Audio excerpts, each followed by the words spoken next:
Doctor es biólogo con maestría en ecología y conservación y doctorado en conservación y manejo de recursos naturales por la Universidad Michoacana de San Nicolás de Hidalgo. Actualmente realiza una estancia postdoctoral en el Centro de Investigación de Geografía Ambiental. Ha publicado 25 artículos científicos, un libro y 3 capítulos de libro. Ha colaborado en diversos proyectos dirigidos y financiados por ONG, universidades y centros de investigaciones nacionales e internacionales, institutos de investigación. Todos los artículos proyectados, realizados, están enfocados a la conservación de la biodiversidad de México y en particular del estado de Guanajuato y Michoacán.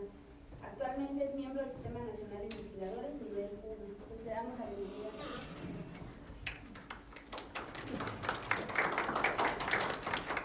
Muchas gracias por la presentación y la invitación. Como ya comentaban, actualmente estoy comenzando mi segundo año de estancia postdoctoral aquí en el SIGA, y lo que les voy a presentar realmente es una parte del trabajo que estoy realizando aquí en el SIGA, y esperemos a fin del segundo año postdoctoral poder presentar realmente ya los resultados del proyecto que se planteó originalmente de mi estancia postdoctoral. Entonces, esta ponencia está más enfocada a la conectividad del paisaje para la conservación de la biodiversidad de Michoacán, y bueno, un poco la estructura de la presentación, un poco del contexto general de las problemáticas que enfrenta el Estado y la biodiversidad actualmente, lo que es el objeto de conservación, o sea, cuál va a ser el objeto de conservación que nosotros vamos a usar para tratar de conservar y de priorizar áreas en el Estado, de la priorización de las áreas para su conservación con estos objetos de conservación, y la conectividad del paisaje para la conservación de la biodiversidad en el Estado, y bueno, lo que nos falta por hacer, y espero que me dé tiempo en esta intro. Yo creo que sí. El proyecto postdoctoral original se titula de esta manera, que es la modelación espacial y temporal de los cambios de cubierta y uso del suelo y de la conectividad del paisaje en el estado de Michoacán, y tiene como principal objetivo el analizar y modelar los efectos de estos cambios de cubierta y uso del suelo sobre la conectividad del paisaje con base en los diferentes escenarios de cambio en el estado de Michoacán.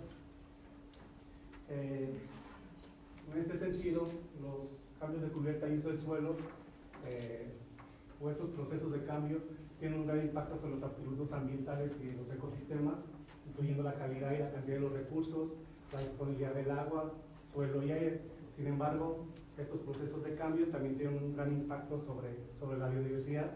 Principalmente presentan procesos de defaunación, que es la pérdida de fauna silvestre por efecto antropogénico, la extinción local de poblaciones, que normalmente cuando existen estos cambios, esta fragmentación de los hábitats, lo primero que se extingue son poblaciones locales que posteriormente pueden llegar a una extinción de las especies. También provoca la fragmentación de los hábitats y afecta los patrones de dispersión de las especies, las cuestiones de la fragmentación del hábitat y de los cambios de cubierta y uso del suelo. Por estas razones, se ha mencionado que los cambios de cubierta y uso del suelo han sido el factor más significativo de la pérdida de biodiversidad en los últimos 50 años, y se sugiere que lo seguirá haciendo durante el presente siglo por las tasas de deforestación de los bosques y selvas que se presentan actualmente y los que se proyectan a nivel mundial. En este sentido, para el estado de Michoacán ya se han hecho algunos ejercicios sobre los cambios de cubiertas y uso del suelo y las tendencias que se tienen históricas. El más reciente es el presentado por Max y colaboradores en el 2006, donde evalúan la tasa de deforestación en el estado mediante un método híbrido de clasificación de imágenes spot.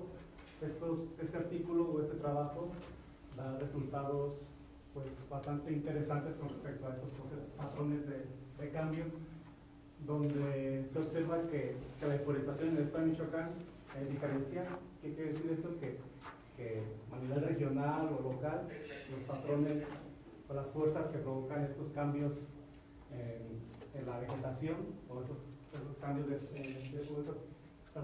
deforestaciones son son diferentes en cada una de las regiones.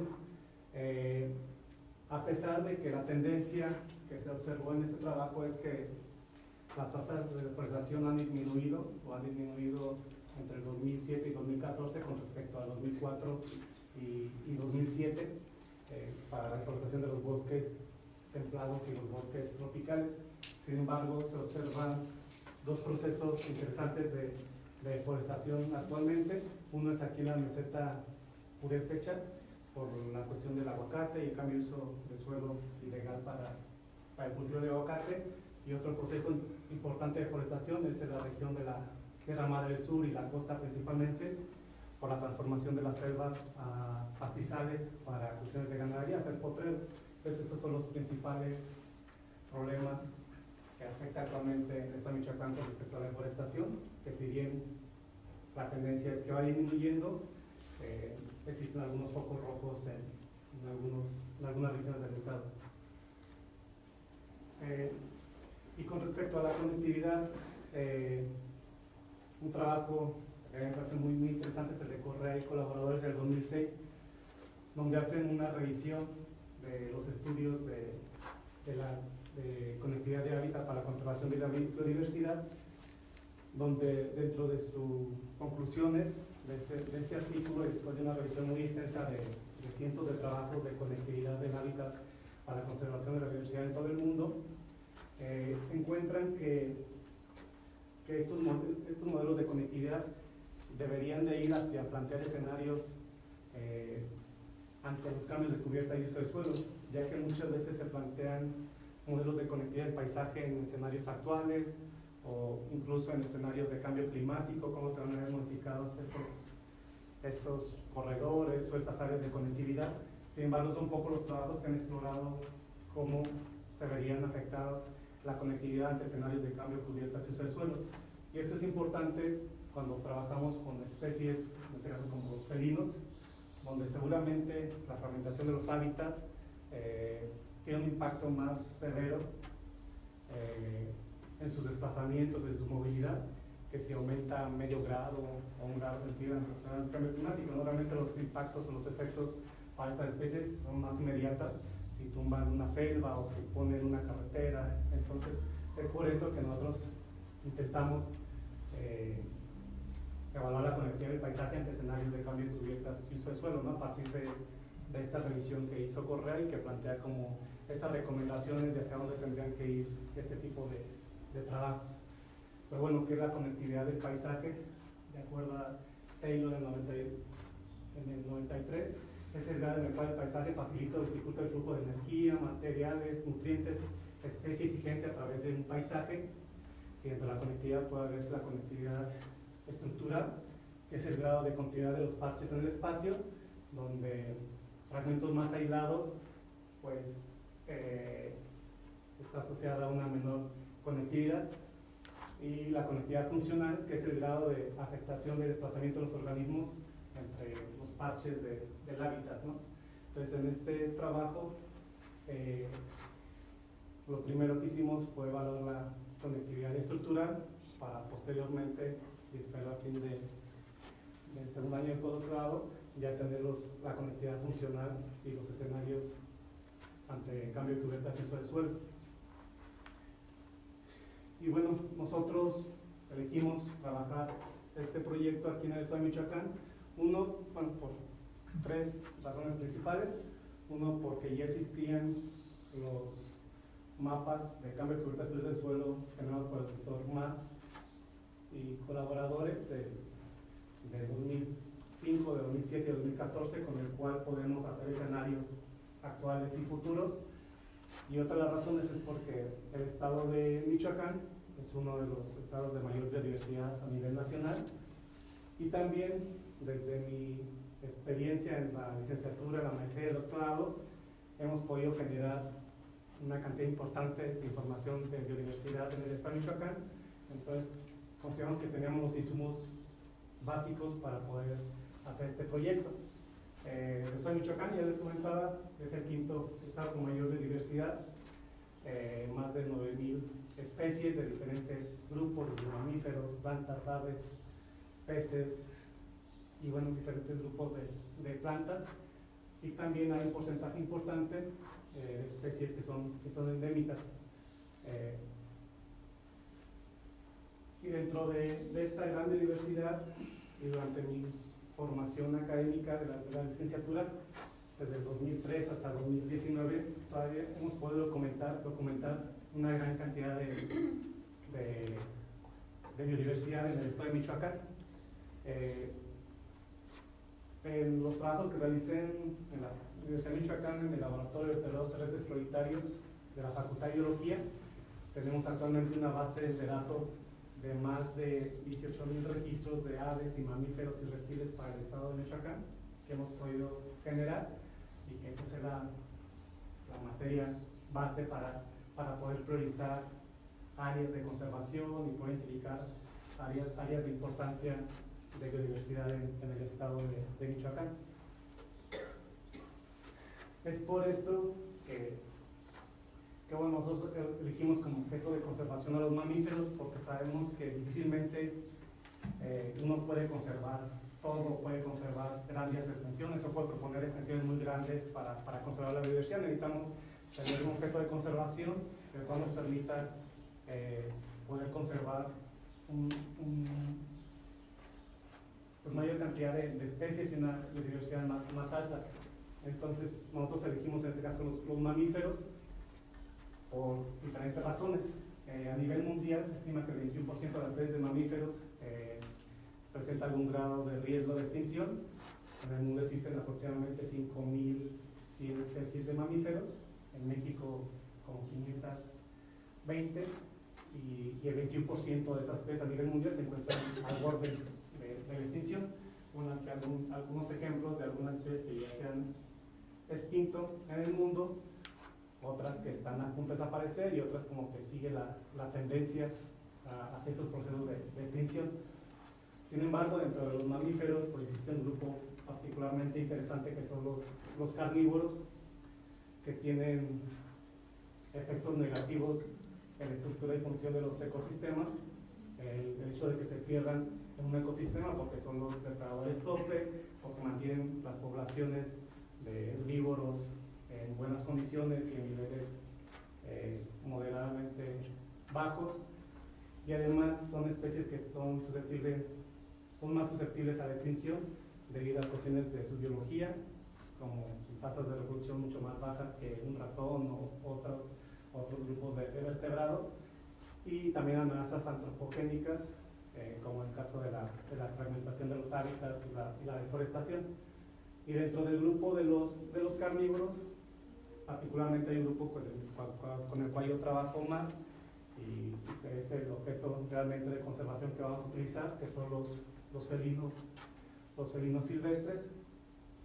De las 42 especies de felinos que hay en el mundo, en México existen 6 especies, que es el jaguar, el puma, el ocelote, el gato montés, el jaguarundi y el tigrillo. Y estas 6 especies de felinos que hay en México las hemos registrado aquí en el estado de Michoacán.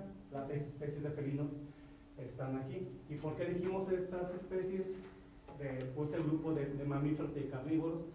Porque presentan un alto grado de amenaza a la extinción. Un gran porcentaje de su diversidad está amenazada a nivel mundial, y aquí en México 4 de las 6 especies están en alguna categoría de riesgo de acuerdo a la norma oficial.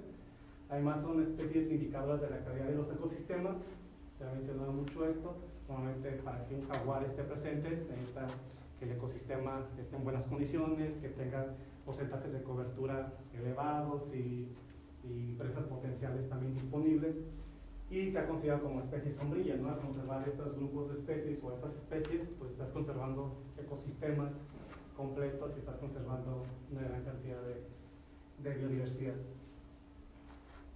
Entonces, siguiendo con esto de los felinos, entre el 2003 y 2015, en el Laboratorio de Vertebrados Terrestres Prioritarios de la Universidad de Michoacana, estuvimos documentando la presencia de los felinos en el estado como parte de diferentes trabajos de investigación y de tesis de licenciatura y de maestría y la mía de doctorado, además de hacer una búsqueda de registros en base de datos nacionales e internacionales, como CONAVIO, MAMIS, UNIVIO, GBIF.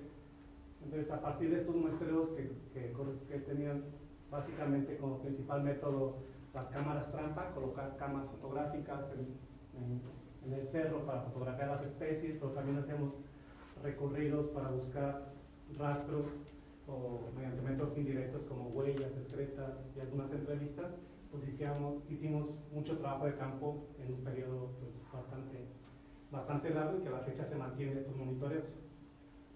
Como resultado de este trabajo de búsqueda de registros de felinos en el estado de Michoacán, la literatura y base de datos, como registros bibliográficos de los felinos, nosotros encontramos un total de 29 registros, que para nosotros en ese momento pues era realmente muy poco, ¿no? Sí están documentadas 6 especies, el lince, puma, camarón, ocelote, tigrillo y jaguar, pero con muy poquitos registros, a excepción del jaguar, que en teoría y entre comillas tenía muchos registros, ¿no? Ahorita voy a comentar por qué tenía estos 14 registros de jaguar como registros históricos.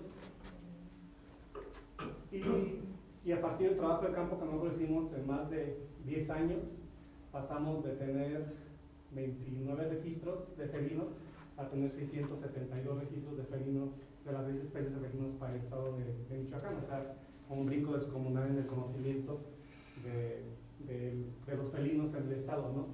Algunas especies con más o menos registros, en el caso del gato montés, hasta esa fecha solamente teníamos 3 registros obtenidos en campo por nosotros, el puma 200 registros, el jaguarundi 22, el ocelote 343 registros, la especie más registrada, el tigrillo con 82 y de jaguar con 22 registros.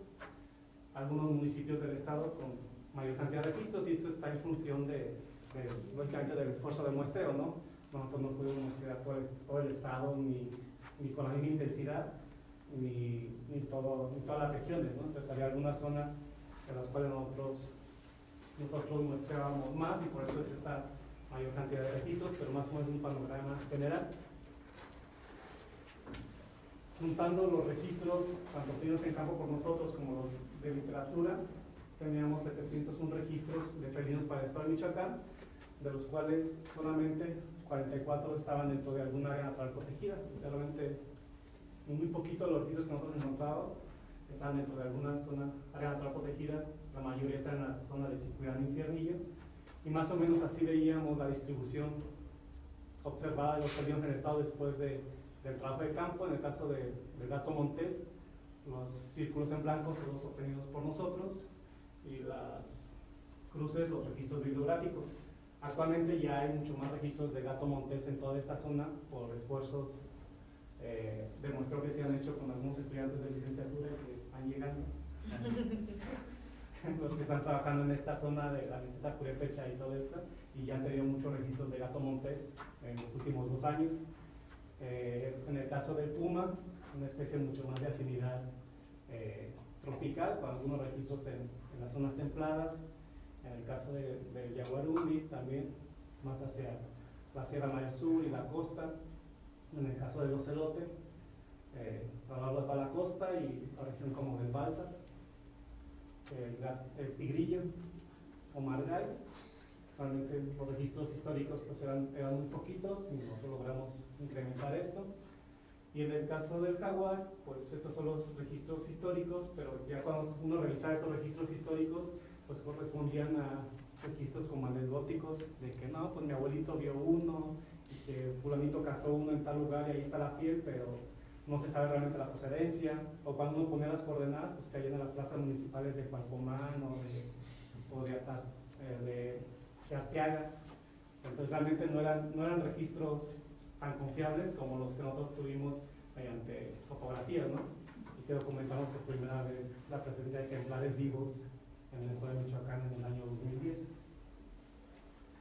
Entonces, una vez que teníamos la distribución observada y una gran cantidad de registros, nosotros necesitábamos como espacializar la distribución potencial de los felinos en el estado de Michoacán mediante modelos de distribución potencial que han sido ampliamente utilizados para modelar la distribución de las especies y tener como una predicción de la distribución que puedan tener estas especies, donde el insumo básico es los registros de presencia que nosotros teníamos y información ambiental, en este caso variables climáticas o topográficas, que nosotros incorporábamos a un algoritmo, en este caso se llama MATSEN, hacer un modelo del nicho ecológico de las especies y podíamos hacer una proyección de vuelta al espacio geográfico para predecir la distribución potencial de las especies.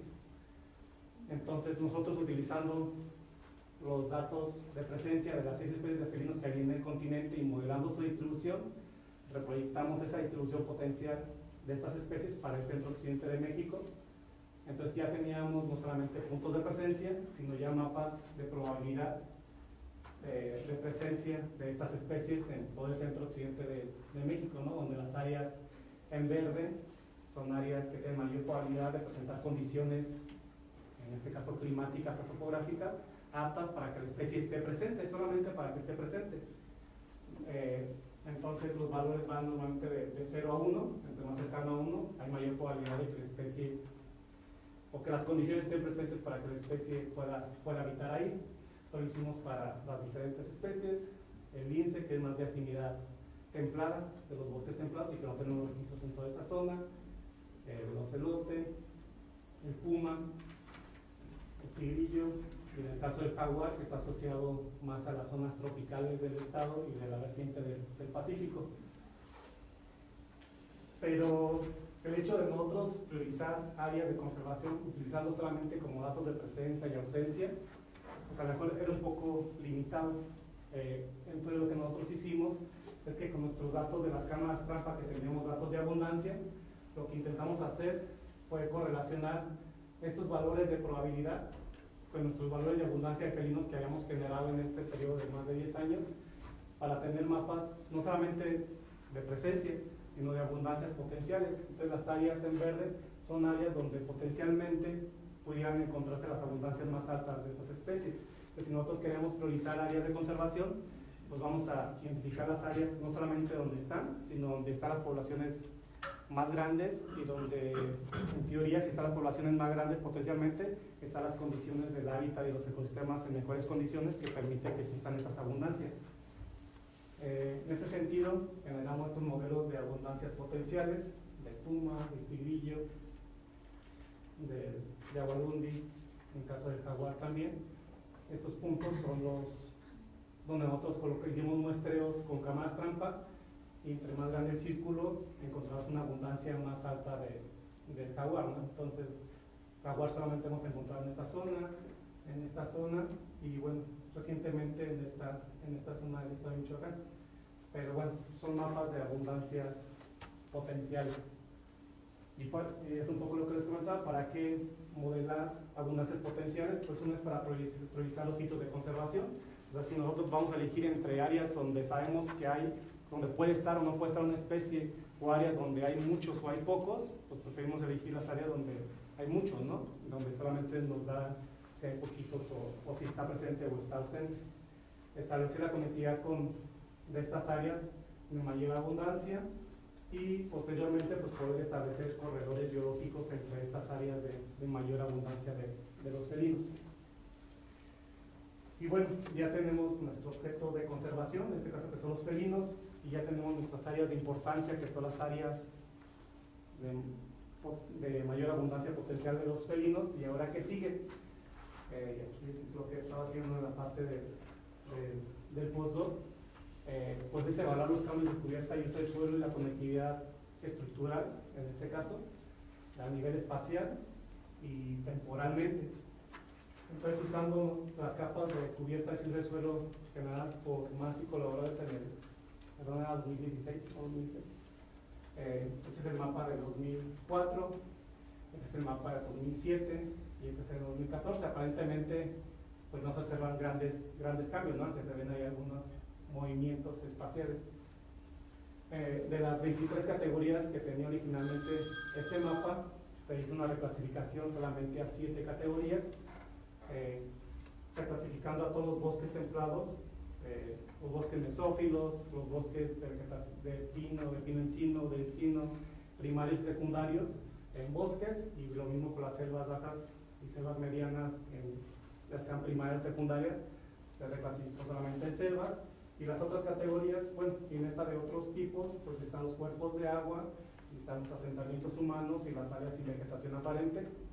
Y ya las demás categorías de uso, como esta agricultura de riego, de temporal, cultivos perennes y pastizales, se dejaron como estaban. Y como habíamos visto en las primeras diapositivas, las tasas de deforestación en el estado, o la deforestación que existe en el estado es diferencial, no es igual en todas las regiones, o en cada una de las regiones. Nosotros necesitábamos identificar o tener una regionalización del estado de Michoacán que nos permitiera observar estos cambios en las cubiertas y uso del suelo de una manera un poco más certera.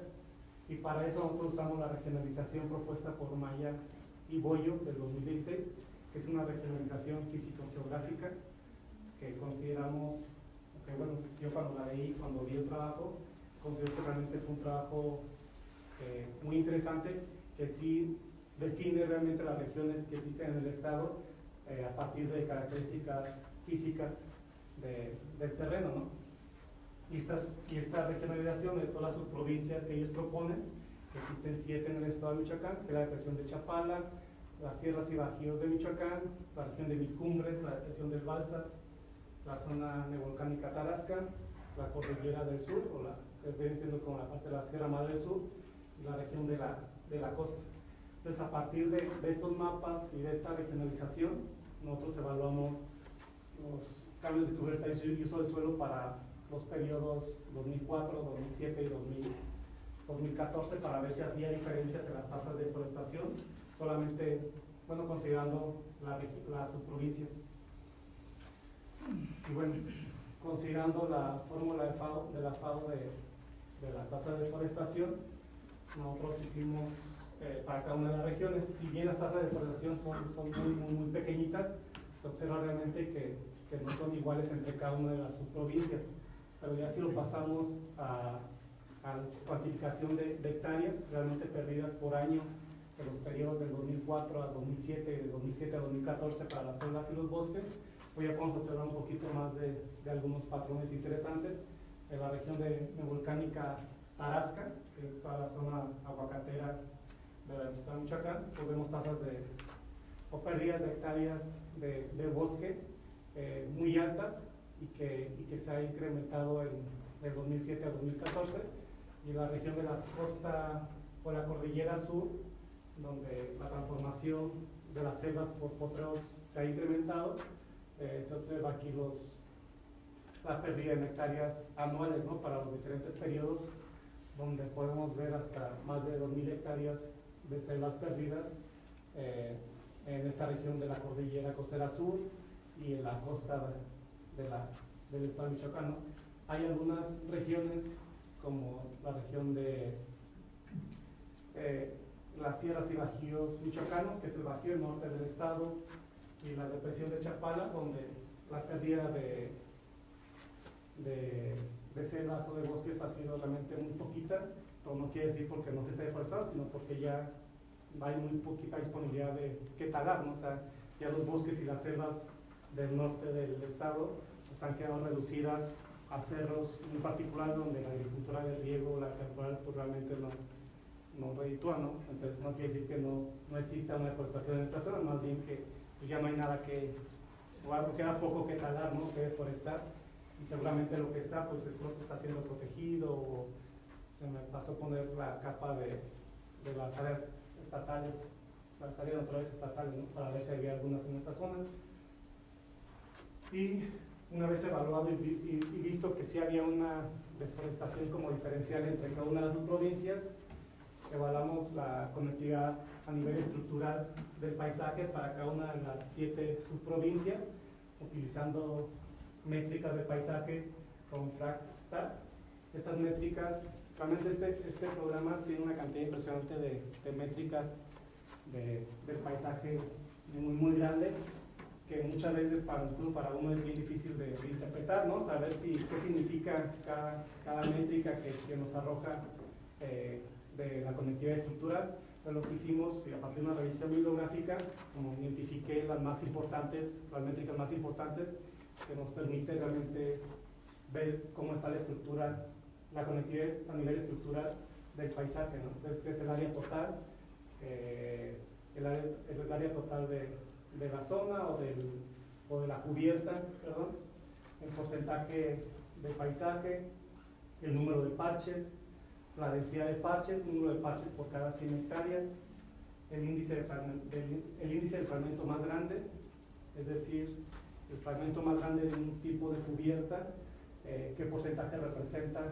del área que estoy analizando, el tamaño promedio del parche, la distancia promedio entre parches y la conectancia, que mide el grado de conexión física entre un parche de la misma categoría o de la misma cubierta, donde está expresado en porcentaje, pues valores cercanos a 0 es que no está nada conectado, y valores cercanos a 100 es que todos los parches de esa misma categoría están todos conectados entre sí por una distancia que uno puede asignarle en el programa, ya sean 1 kilómetro, 2 kilómetros, 5 kilómetros.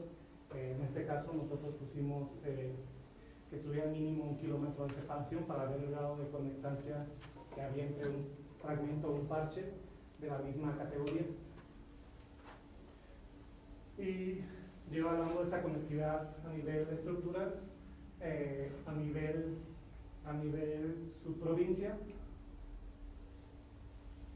para la región de la depresión de Chapala, que es el noroeste del estado de Michoacán, vemos que las selvas y los bosques representan el 17 y el 14% del paisaje de esta subprovincia respectivamente, y la agricultura del riego representa casi el 50%, ¿no?, de toda la superficie, con un número de parches superior a 2000. El índice de fragmento más grande, en el caso de las selvas, es 4%. ¿Qué quiere decir esto? Que el fragmento más grande de selva representa el 4% de esta superficie. En el caso del bosque es el 6%, y en el caso de la agricultura de riego es el 41%. O sea, hay un fragmento que están unidos por la misma categoría, en este caso agricultura de riego, que representa pues casi el total de lo que está disponible, ¿no? O sea, quiere decir que todo está unido, toda la agricultura de riego está prácticamente junta, ¿no? Y el tamaño promedio del parche, que esto es importante para realmente, a partir de esta cantidad de parches, ver si realmente podrían soportar a nuestros objetos de conservación, ¿no? O sea, si hay parches muy pequeñitos en promedio, pues realmente para un puma, o para un jaguar, o para, en este caso que es el norte, que hay linces en esta zona, si realmente pudiera albergar algunos individuos, algunas abundancias altas. Entonces, en el caso de las selvas, el tamaño promedio es de 100 hectáreas, en el caso de los bosques 145, y en el caso de la agricultura de riego 620 hectáreas. O sea, son parches bastante grandes. En el caso de las sierras y bajíos michoacanos, que es el norte, también está altamente fragmentado, con poca disponibilidad de selvas y bosques, 21,9%. La agricultura de riego es menor, y bueno, en el caso del tamaño promedio del parche de la agricultura de riego también son menores, y los bosques y las selvas pues básicamente están delimitadas o están limitadas a los picos o a los cerros que existen en esta zona, ¿no? Que no son lugares planos donde la agricultura de riego pueda prosperar. En el caso de la región de Mil Cumbres, realmente la disponibilidad de selvas es muy poca, está más asociado a los bosques templados. El 56% del paisaje está conformado por bosques templados. Sin embargo, aquí ya no es la agricultura de riego la que predomina, sino la agricultura de temporal. O sea, realmente las fuentes de presión para los cambios de cubierta de sus suelos son diferentes que en las otras dos regiones, porque es una agricultura de temporal, ¿no?, que representa el 29%, una cantidad importante de parches, más de 4.400 parches. Las selvas, pues, prácticamente el fragmento más grande no representa ni el 1% de todo el área.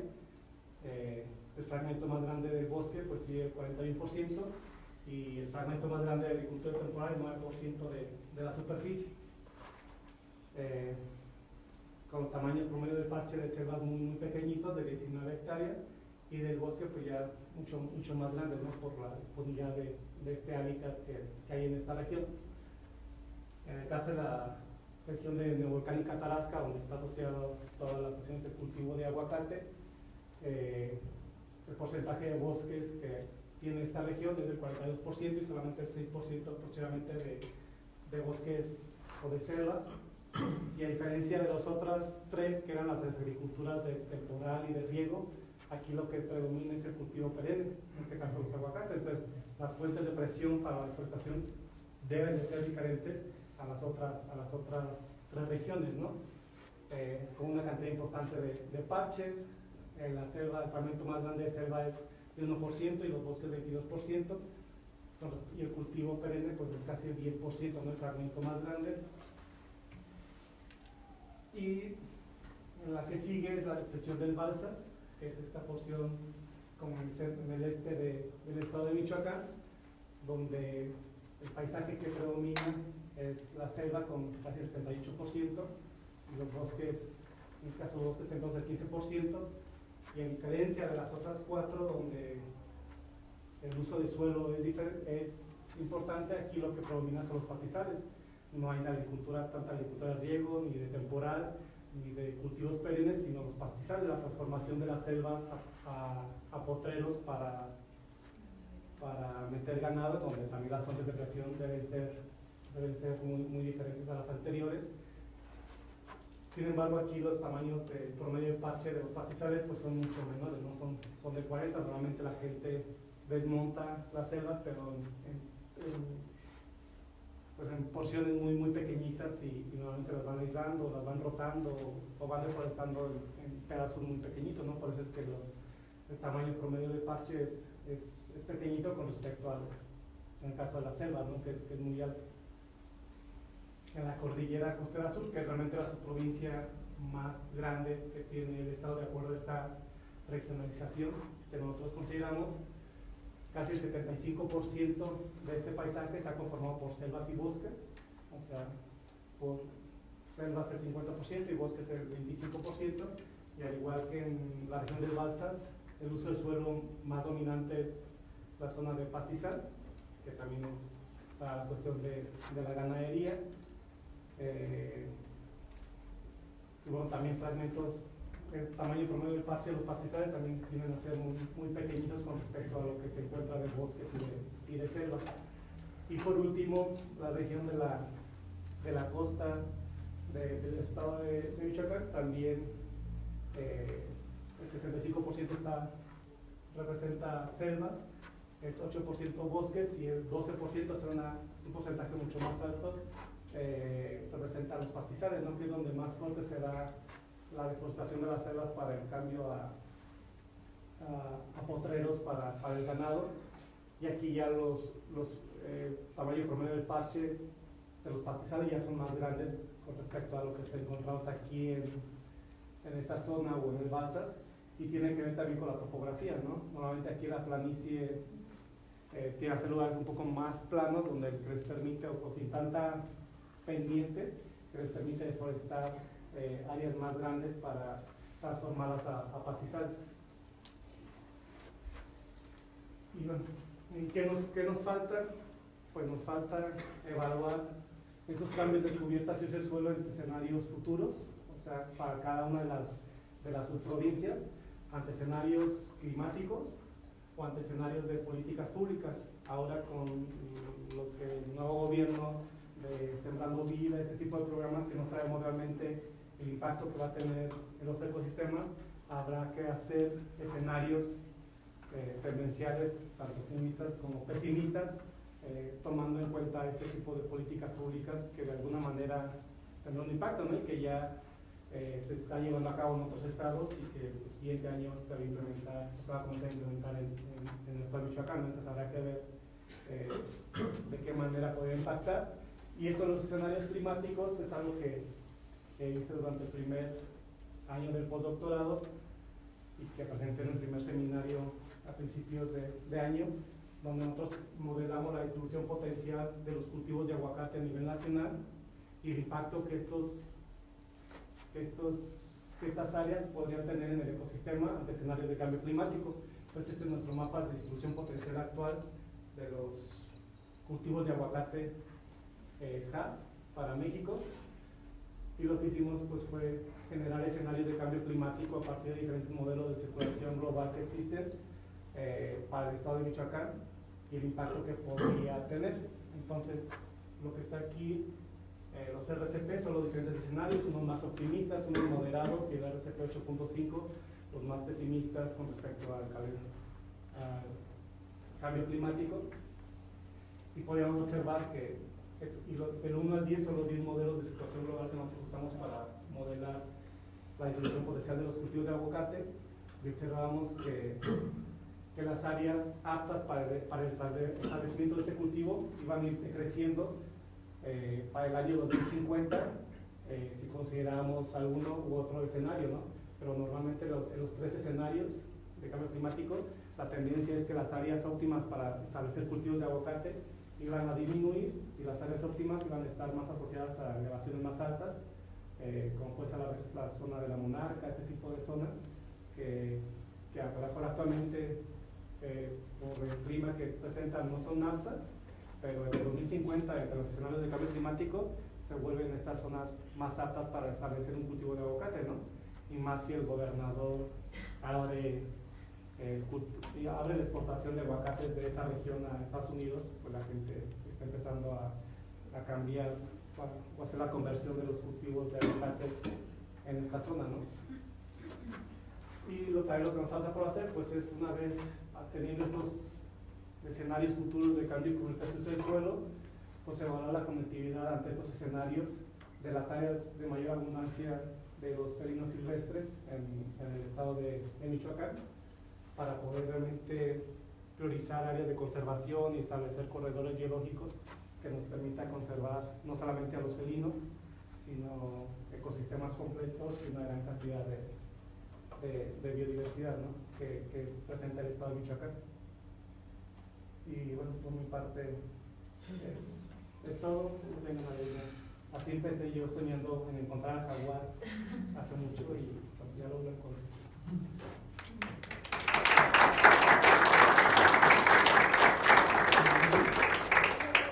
Tenemos tiempo para las preguntas. ¿Comentarios? Sí. Hola, oye, pues muchas gracias por tu plática. Una pregunta con respecto a estos corredores y zonas de conectividad.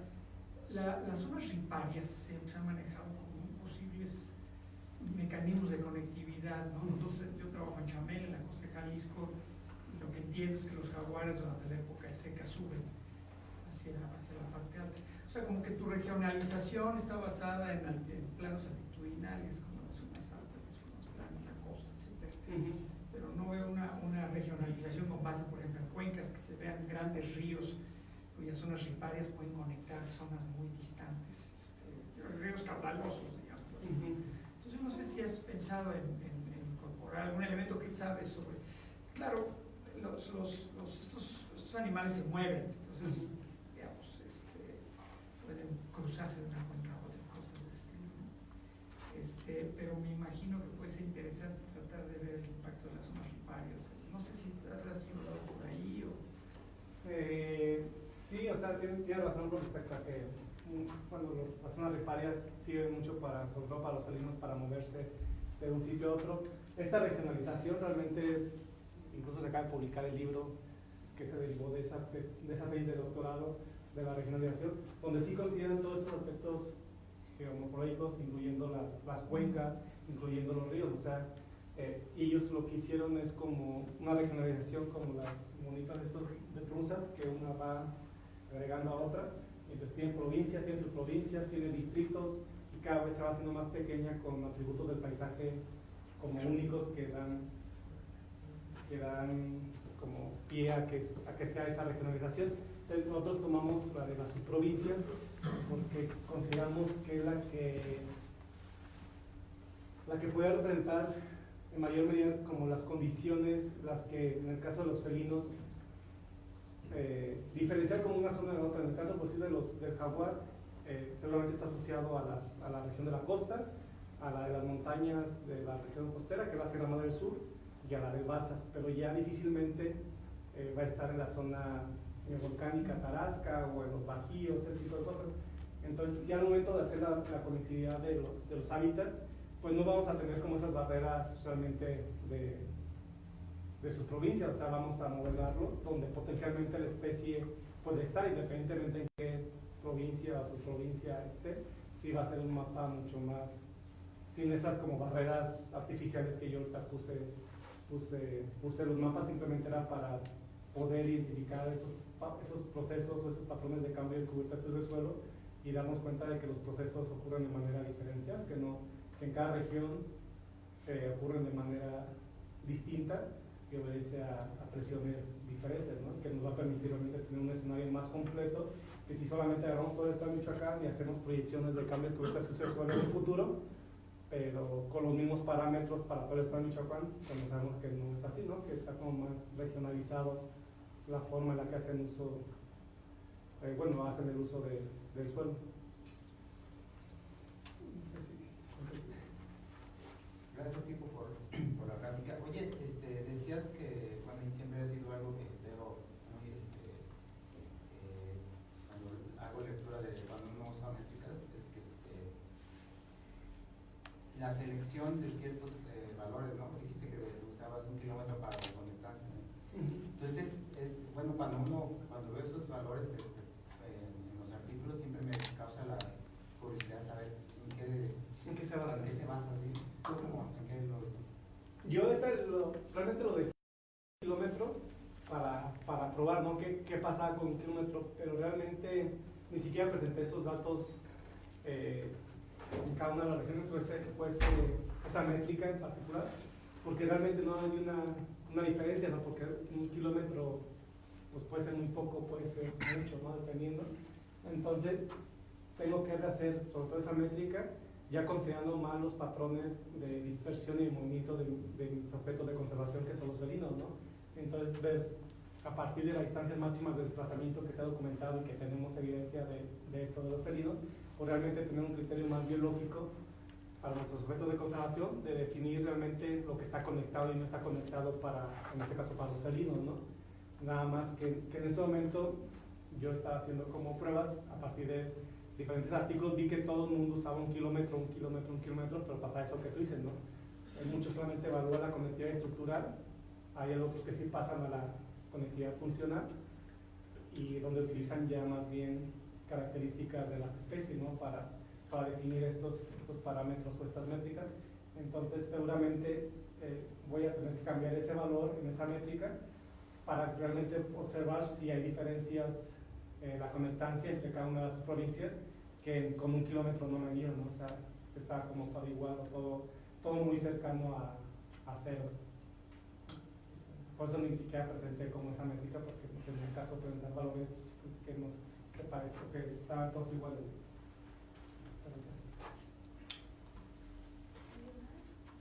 En ese tema de la conectividad, de la distancia, ¿tú también estás considerando evaluar el tipo de matriz que rodea los parches? Estoy hablando de que 1 kilómetro a lo mejor para un jaguar no significa una distancia considerable cuando es potrero o cuando es aguacate. Ya metiéndole 1 kilómetro de ciudad o 1 kilómetro. Sí. Realmente ya cuando uno pasa a la conectividad funcional, ya uno va metiéndole esta capa de una matriz de resistencia, o sea, atributos del paisaje o antropogénicos o no, que le dificulta a una especie moverse de un parche a otro y que se está considerado, ¿no? Y posteriormente pues evaluar la importancia de los parches, ¿no? Todos los parches son igual de importantes para mantener la conectividad, ¿no? Entonces hay métodos que nos permiten evaluar la importancia de un parche o de otro, donde consideran estas cuestiones que tú mencionas, ¿no? Si yo quito un parche o si se deforesta ese parche, realmente se pierde la conectividad de dos áreas muy importantes, ¿no? Entonces ese parche solamente tiene un valor de importancia más alto que otro, ¿no? Si lo quitas, a lo mejor se lo orilla y no pasa mucho que si quitas uno que esté en el centro, ¿no? Y otra, en esta forma de categorizar, bueno, de darle prioridad a las regiones donde hay más abundancia, tampoco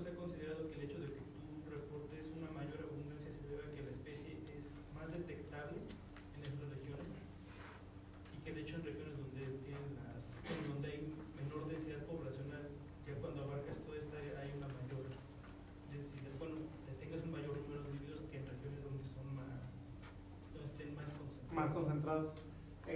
Puede pasar eso de que uno fue a muestrear pues, la área donde están amontonados los linces y los elotes, ¿no? Pero realmente nosotros, en más de casi ya 15 años, hemos podido muestrear gran parte del estado de Michoacán con cámaras trampa, ¿no?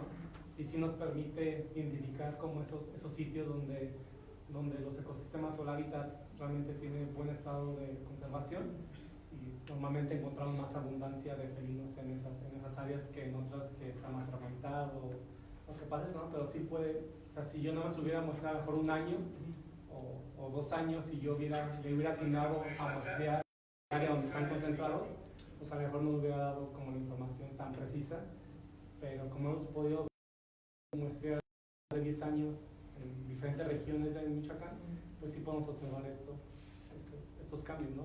O a que se pudiera ver que hay más abundancia en un sitio que en otro y no tanto la detectabilidad de las especies. ¿Estos registros de especies son de únicos o son redundantes? Ya no me metí mucho a esta parte lógica y metodológica de que básicamente mi tesis de doctorado, pero como están expresadas las abundancias potenciales en estos mapas, es con tasas de captura, con las cámaras trampa, como el número que la tasa de captura es el número de registros de una especie entre el esfuerzo de muestreo estandarizado a 100, en este caso a 100 días trampa. Entonces en mis mapas de abundancias potenciales yo tengo valores, no sé, de 3 o de 4 como las más altas. ¿Y esto qué quiere decir? 3 o 4 no quiere decir 3 o 4 individuos, quiere decir que en ese píxel o en esa área yo podría obtener hasta 3 o 4 registros por cada 100 noches de esfuerzo que yo aplico en esa zona, ¿no? Si yo pongo una cámara 100 noches, yo esperaría tener en ese lugar 3 o 4 registros de puma en este caso, ¿no? Y si yo voy a otro lugar que tiene valores de 0.5, yo necesito 200 noches de esfuerzo para tener al menos un registro de puma, ¿no? Y más o menos una medida indirecta de la abundancia de las especies. Pero puede ser que sean los mismos individuos, pero hay criterios para determinar independencia de registros, ¿no?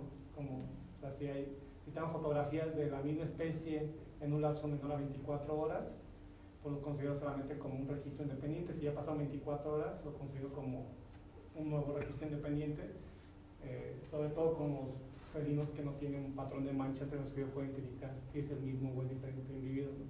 Como en el caso de los jaguares, donde estimamos también densidad. En el caso de los jaguares, en mi tesis de doctorado, estimamos densidad poblacional, donde ya identificamos individuos y utilizamos métodos de captura, recaptura para estimar tamaños poblacionales.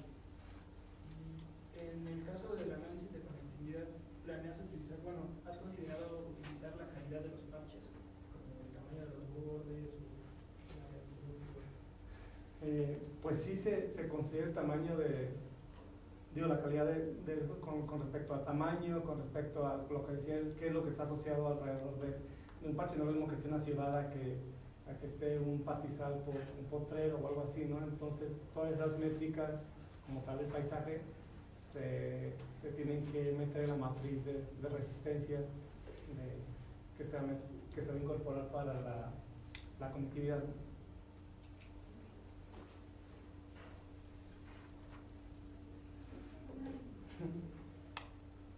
Y esa importancia que mencionas de los parches, que dices que va a ser como cuestión espacial mediante la conectividad que van a tener los parches, también se le van a atribuir la importancia de los parches de acuerdo a la potencial distribución de las diferentes especies de felinos, porque a lo mejor con lo que mencionabas de las políticas va a ser más importante un parche que sí tenga buena conectividad, pero que a lo mejor sea sitio potencial más para el jaguar, que por ejemplo que está en la norma y es una especie internacionalmente protegida, que para el lince a lo mejor. La idea es hacer los 6 modelos de conectividad con las métricas para las 6 especies, o sea, diferentes, no una para todos, porque o sea, la capacidad de dispersión al movimiento de un jaguar va a ser diferente a la de un tigrillo, o los requerimientos del hábitat de un jaguar es diferente a la de un gato montés. Entonces la idea, o sea, sueño guajiro es hacerlo para las 6 especies, pero voy a empezar con el jaguar y ya afinando la metodología, ya nada más será cuestión de cambiar los parámetros de las especies o los parámetros de la matriz de resistencia para con las especies para poder generar los demás. No, nada más preguntarte si has tenido experiencia poniendo radios. Yo sé que hace mucho más complicado que sacar una foto. Pero quizás siguiéndolos, a ver cómo se mueven y cosas de estilo, pues es más fácil como de, creo yo, detectar estos corredores, ¿no? Corredor, o sea, Sí. no sé si tú en particular tienes experiencia o sabes de alguien que ha dado seguimiento. Hay mucha información de telemetría para los felinos en México y en otros lados. En el caso particular del estado, en el 2015, nosotros ya estamos en esta zona donde están los jaguares, en la costa de Michoacán, y estamos en ese proceso de empezar a ver la posibilidad de capturar unos jaguares para poner collares, pero justo en ese tiempo la situación de seguridad cambió mucho en esta zona y a partir del 2015 ya no pudimos regresar a esa zona donde están los jaguares, entonces yo ya no sé cómo están los jaguares de esa zona porque ya no hay las condiciones para ir, ¿no? O andarse moviendo con tanta seguridad en esa zona, porque sí pasan acontecimientos muy fuertes de seguridad que nos impiden regresar a esa zona, ¿no? Y era como el proceso, porque ya del 2010 que registramos por primera vez el jaguar en Michoacán, 5 años los estuvimos monitoreando y ya veíamos que era una población estable y que ya eran los mismos individuos, entonces ya sabíamos por dónde se movían, por qué barrancas, por qué cañadas, entonces llega a ser mucho más fácil capturarlos y estábamos gestionando los recursos para empezar a capturarlos, ¿no? Yo lo importante de esa zona es que en esos 6-7 años de monitoreo de los jaguares registramos 5 individuos diferentes, pero esos 5, las 5 eran hembras, no habían registrado machos, no se han observado, pero eso era interesante porque quiere decir que la dispersión y el movimiento de estos felinos en esta zona pues debe ser muy, muy grande, ¿no? Entonces tenemos videos de hembras vocalizando en celo, llamando al jaguar durante 4 o 5 meses y seguían y realmente pues no encontraban como un macho, ¿no? Para que sea pareja. Pero los primeros registros que tuvimos en el 2010 correspondían a una hembra y una cría. Entonces no hay evidencia de que sí debe haber, pero pues en densidad muy, muy pequeñita. Y realmente cuando hicimos la estimación de densidad en el doctorado, vimos una densidad de como 0.8 jaguares por cada 100 kilómetros cuadrados, que es de las más bajas a nivel nacional, de las estimadas, ¿no? Y algo interesante es que por qué son tan bajas si en esta zona la disponibilidad del hábitat es casi el 80% y la densidad humana es mínima, y la abundancia de presas es muy alta, porque hay tan pocos jaguares, ¿no? Y mucho se ha dicho que Michoacán sirve como un corredor entre las poblaciones del norte de México con las del sur, entonces son como individuos que solamente están en dispersión y las hembras solamente son las que se quedan, y lo que habíamos estado viendo, ¿no? Pero ya no pudimos regresar a capturar. Tengo entendido que apenas vas a evaluar la conectividad funcional del paisaje. ¿Cuáles son los criterios en los que te vas a basar para decir que tu paisaje es funcional? ¿Cómo vas a evaluar esa funcionalidad? Pues tiene que ver con la capacidad de dispersión de los, en el caso de los felinos, ¿no? ¿Qué tanta resistencia ofrece un fragmento de hábitat adecuado para el felino con respecto a otro? Entonces, sí, entre mayor distancia en los fragmentos como óptimos para los felinos, y si hay una matriz o hay algo que realmente impida que pueda pasar de ese fragmento a otro, pues la conectividad, en este caso funcional, la capacidad de dispersión de la especie va a ser menor que si entre dos fragmentos de hábitat adecuados hay pastizales o hay otra cosa, la capacidad de conectividad o de desplazarse de un sitio a otro va a ser más alta, ¿no? Entonces hay métricas en Conefor y en Circuscape que te permiten realmente evaluar la conectividad, ¿no? O las áreas más aptas para conectar.